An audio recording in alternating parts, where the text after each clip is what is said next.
महाराष्ट्र के गांव के अंदर, महाराष्ट्र और शहरी भाग में बहुत सारे ऐसे संस्थान हैं जो कायम बिना अनुदानित शिक्षक वहां पढ़ा रहे हैं और उनको मजबूरी में कई सारी खबरें ऐसी आती है कि किसी शिक्षक ने आत्महत्या कर लिया। ये जो आत्महत्या करने वाला जैसा तमाम चीजें हैं, ये हमारे महानगर पालिका में क्या मजदूरों के साथ नहीं ढकेल रहे?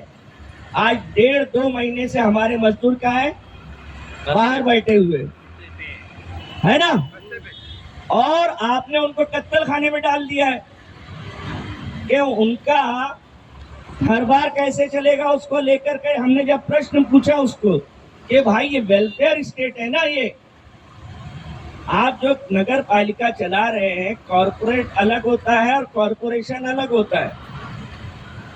कॉर्पोरेट के अंदर फायदा ही सब कुछ होता है, लेकिन कॉर्पोरेशन में ये नहीं हो सकता है। कॉर्पोरेशन में जिन कामगारों को आप रखते हैं, उन कामगारों का घर, उनको किस तरीके से सुरक्षा प्रदान की जाए, वो तमाम चीजें भी मद्देनजर रखना पड़ता है। मैडम बोले हम अपना फैसला लेंगे। फैसला कैसा लिया उन्होंने? और किसी भी प्रकार से वो अपने लिए हुए फैसले के ऊपर ये तमाम तर अपने यहाँ पर जितने कामगार हैं, 135 के 135 कामगार, और पूरे मीरा भाईंदर में जितने कामगार है किसी भी विभाग में, आपको ये सब बात उन सभी कामगारों तक पहुंचाने की है कि आज जो तलवार हमारे ऊपर गिरी है, जो बिजली हमारे आशियाने पे गिरी है, कल वह बिजली तुम्हारे भी आशियाने पे गिरेगी और तुम्हारा भी जॉब किसी भी वक्त जा सकता है, क्योंकि कामगार धोरण, कामगार के पक्ष का धोरण जो है ये महानगर पालिका का नहीं है। हम मीरा भाईंदर महानगर पालिका के अंदर हर एक विभाग, हम जिस विभाग से हैं, अभी आपको डीए मिलता है? डीए नहीं मिलता है। ठेकेदार से मिलो। मेरे को समझ में नहीं आया कि ठेकेदार को ठेका तुमने दिया है, ठेके पे तुमने उसको रखा है कि उसने तुमको ठेके पे रखा है? बराबर है ना? मैं ठेकेदार से क्यों बात करूं जब मैं तुमसे बात कर रहा हूं? ठेका तुमने दिया है तो मैं तुमसे बात कर रहा हूं। वो बोल रही ठेकेदार से बात करो। लगता है कमिश्नर जो है, कमिश्नर को ठेके पे रखा है। जो ठेके का कीमत कितना था? हमारे साथी जो है मांडवकर साहब, उन्होंने पूरा ठेका कब से, कैसे, किस तरीके से, और आज 90 कोटी का वो ठेका पहुंच जाता है। बराबर है ना?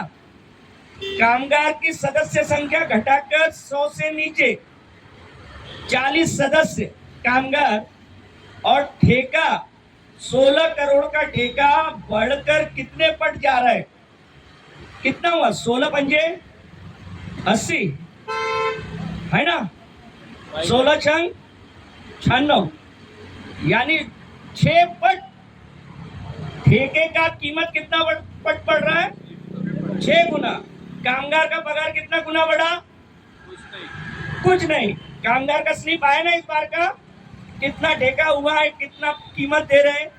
यानी कीमत, कामगार का पेमेंट नहीं बढ़ाने का, खाली ठेके का कीमत बढ़ाने का, और उस ठेके के अंदर ठेकेदार को कैसा फायदा पहुंच सकता है वो सारा नियोजन करने का। यानी ठेकेदार को बोलने का देखो तुम्हारा फायदा होगा ना। कैसे होगा फायदा? तो बोले फायदा ऐसे होगा कि तुम्हारे लिए मैं 100 कामगार का कुर्बानी देने को तैयार हूं। तेरा घर चलना चाहिए, तेरे घर में घी, दिया, बताशा सब चलना चाहिए। हाँ, तेरे घर में रोज होली, दिवाली, ईद होना चाहिए, लेकिन कामगारों के घर के अंदर भूखा होना चाहिए, रात्र होनी चाहिए। ये सब काम जो है यहाँ के नगर पालिका के अंदर हमेशा से होता है। मीरा भाईंदर महानगर पालिका सबसे उभरता हुआ एशिया का सबसे बड़ा महानगर पालिका है, और इस महानगर पालिका का जो बजट है वो भी 1.5 कई गुना बढ़ रहा है। और आप सोचिए एक मामूली सा ठेका जो है 16 करोड़ से 90 करोड़ तक जाता है, कामगारों की संख्या कम कर देते हैं। तो ये कहीं ना कहीं हमारा तो बहुत पहले से ही ठेकेदारी पद्धति को ही विरोध है। 90 में कभी से आया ठेकेदारी पद्धति, आप समझ कर लीजिए। 1990 में ठेकेदारी पद्धति शिक्षा विभाग में सबसे पहले महाराष्ट्र में लागू हुआ। इससे पहले मध्य प्रदेश में आया। मध्य प्रदेश के बाद उसका अमल जो है, अमल बजावनी 92 के बाद महाराष्ट्र में शिक्षा विभाग में आया। जिन शिक्षकों का पगार 20,000, 25,000, 30, 5वां वेतन आयोग दिया सरकार ने, और 5वें वेतन आयोग के बाद सरकार बोला कि हम लोगों को जो है शिक्षा विभाग में कॉन्ट्रैक्ट पे रखेंगे, बोलने को तैयार है। वो बोलती है अनऑफिशियल बात था। 2-2, 3-3 कामगार प्रतिनिधियों के मौजूदगी में वो अनऑफिशियल बात कैसा हो सकता है, ये समझ में नहीं आता है। एक आदमी जो ऑफिशियल पद पर बैठा है, ऑफिशियल यानी मीरा भाईंदर महानगर पालिका के ऑफिस में बैठा हुआ है, बराबर है ना? मीरा भाईंदर महानगर पालिका के ऑफिस में बैठा है, ऑफिशियल पद पर बैठा हुआ है, और वो अनऑफिशियल बात कर रहा है, बोल रहा है। वो तो हमने ऐसे ही अनऑफिशियल आपसे बोला था कि हम कोशिश करेंगे, लेकिन दोस्तों इस तरीके का मुझे लगता है कि अधिकारी का ये गैर जवाबदार रवैया है और गैर जवाबदार बात उत्तर है। हम कहीं भी इस उत्तर को, मुझे नहीं लगता है कि ये गरिमा देता है इस तरीके का झूठ बोलना। एक संवैधानिक पद पर बैठे रहने के बाद इस तरीके का झूठ बोलना, कामगार प्रतिनिधियों को दाव देना कि भाई हम रखेंगे, और उसके बाद 2-3 एक हफ्ते बाद बोलने का कि हम नहीं रखेंगे, तो ऐसे असिस्टेंट कमिश्नर का हाय हाय हाय है। तो अभी हमारा उसके बाद हमने जो बात किया, हमने उनको कड़े शब्दों में बोला कि कामगार क्या बैठ बिगाड़ है,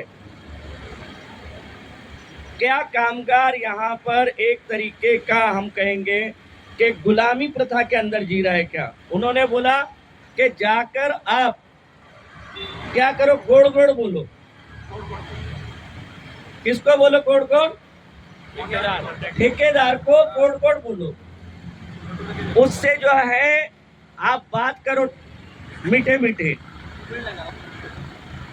तो मेरे को समझ में नहीं आया कि कल अधिकारी बोलेगा कि मेरे को खंबा दो,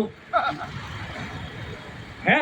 ठेकेदार बोलेगा भाई इससे बात नहीं चलेगा, गोड़ गोड़ बात से बोलेगा 2 लाख दो, तो मैं आपको काम पे रखता हूँ और 10,000 रुपया महीना पगार दूंगा। हमारा 2 लाख और हमको 10,000 वापस किस्तों में। सही है क्या? नहीं, कुछ भी हो सकता है। यानी काम पाने के लिए अधिकारी को, मैं महानगर पालिका का काम करता हूं और उस अधिकारी को मैं बोलूंगा, यानी ठेकेदार को, तो इस तरीके से ठेकेदार को यहाँ पर जो इससे पहले चलता आया है गुड़ गुड़ बोल करके काम पे रखने का, या लोगों के कुछ समझ में नहीं आया, उसका भाषा समझ में आया कॉमरेड संजय? 3,000 से लेके 5,000 और 5 साल तक जो है आपका कॉन्ट्रैक्ट रहेगा। यह शिक्षा विभाग में उन्होंने किया था। फिर उन्होंने कई सारे मैनेजमेंट्स को बोला कि हम तुमको क्या करेंगे, अनुदानित और बिना अनुदानित, अगर आपको स्कूल का परमिशन चाहिए तो आप बिना अनुदानित करके ले लो, और साथ ही साथ